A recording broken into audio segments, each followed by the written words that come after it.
Hello students, this is Amardeep Singh, your ICT teacher. So today we will discuss about the topic problem solving from Unit 2 Programming and Computational Thinking. So let's get started. First we'll discuss about two basic concepts, program and programming. What is a program? A program in simple terms is a software running on a computer. That means any software that we have installed on a computer, on tab or on a mobile is called a program. But technically, a program is a set of instructions written in a programming language.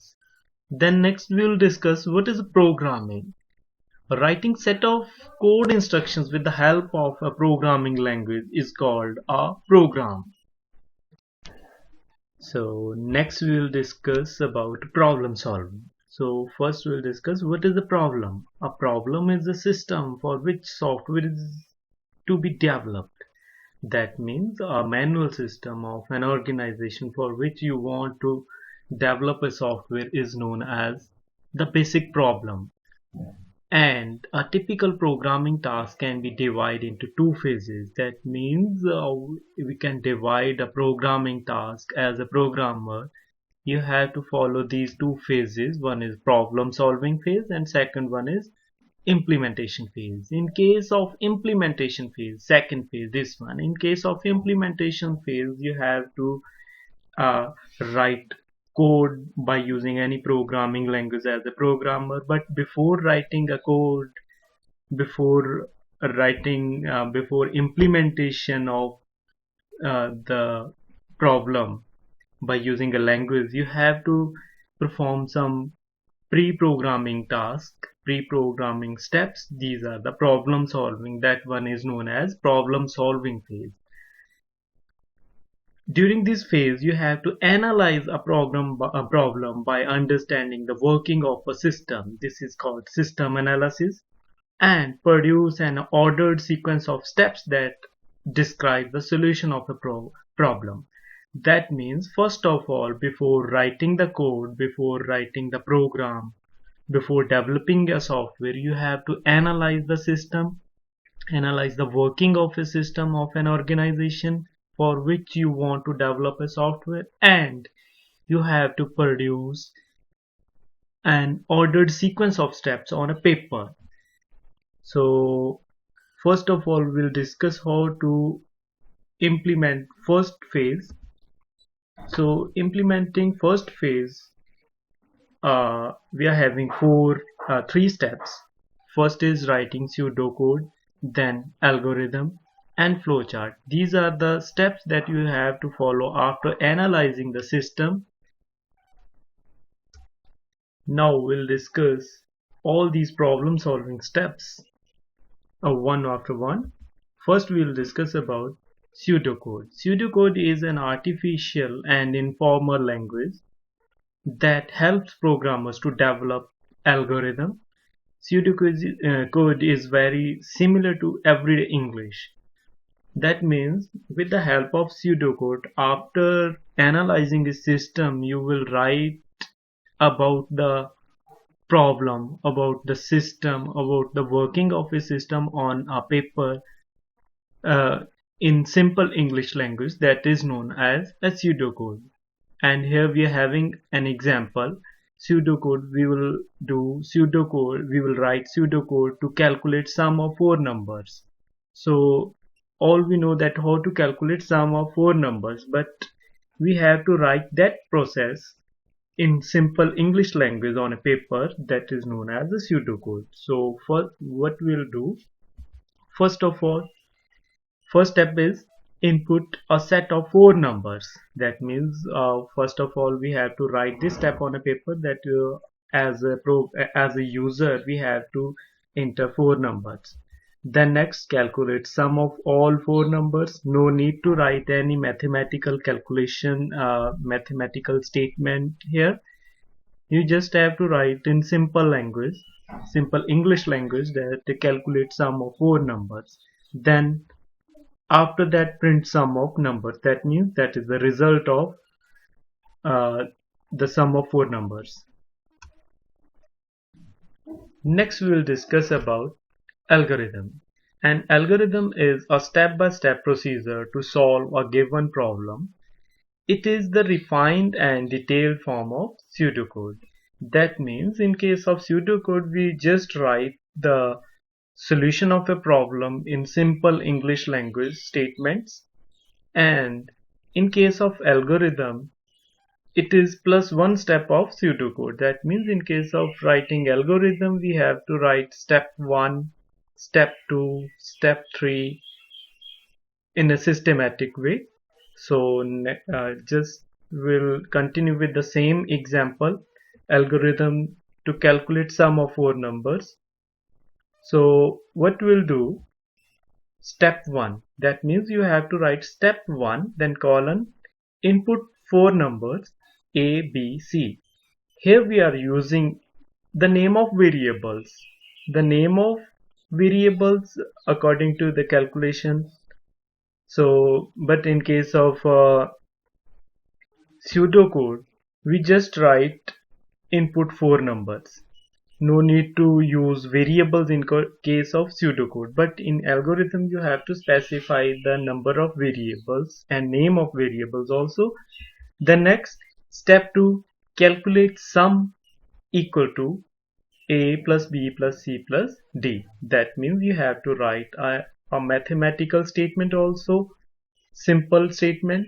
That means the sum of a, b, c and d will be stored into sum. Then step 3, print sum. So that's all about writing algorithm and the procedure and the way to write algorithm.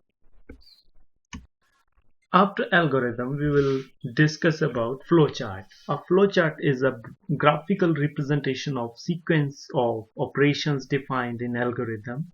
It shows the execution flow of a program with the help of interconnected graphical symbols. That means with the help of flowchart we can represent a problem, represent a logic graphically with the help of some set of symbols. So these are the symbols, these are the basic symbols, not all, these are the basic symbols used to draw a flowchart. First is this oval symbol is used to represent the start and end. This one is arrow symbol, and arrows are basically used to connect all the graphical symbols.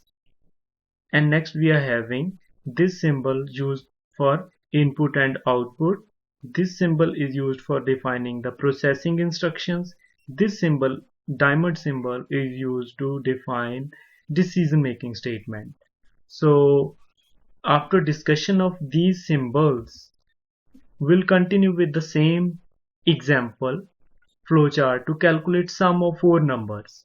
So after creating a pseudocode and an algorithm, we'll discuss how to create a flowchart, how to draw a flowchart for the same problem. First we'll start with oval symbol, that is here we have to write start.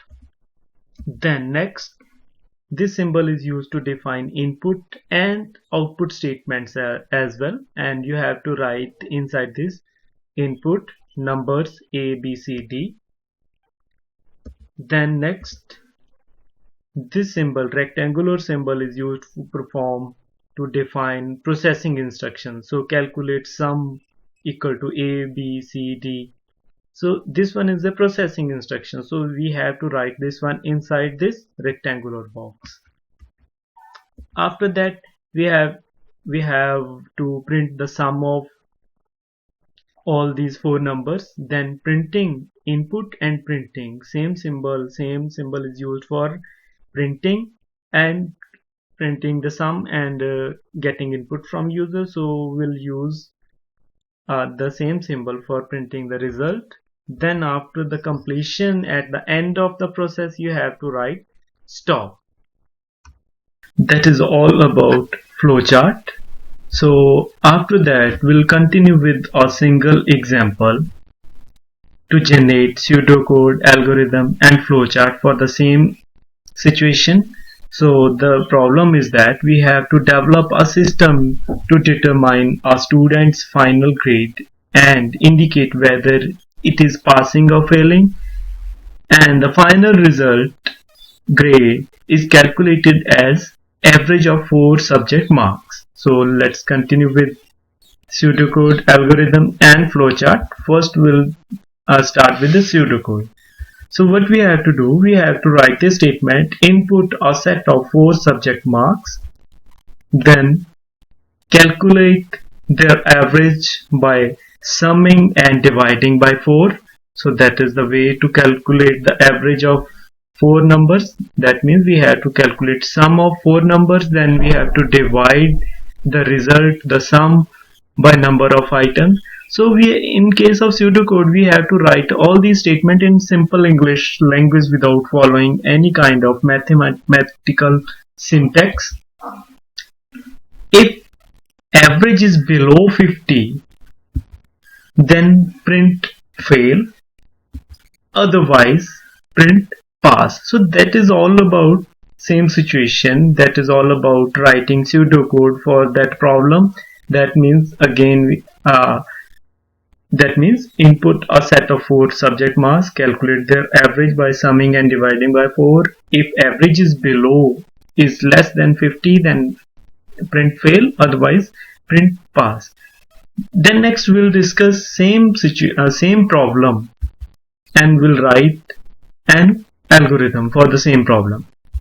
Then what we have to write step 1, input A, B, C, D. So instead of writing input 4 numbers, we have to write the name of all the variables. Then step 2, grade equal to A, B, C, D. That means the sum of A, B, C, D will be stored into a variable named grade. Then step 3 is if grade is less than 50, then print fail, else print pass. So it's the way to write algorithm for the same situation. Next we will discuss how to draw a flowchart for same situation. So first of all, we have to start with drawing start symbol, then input A, B, C, D inside the input box.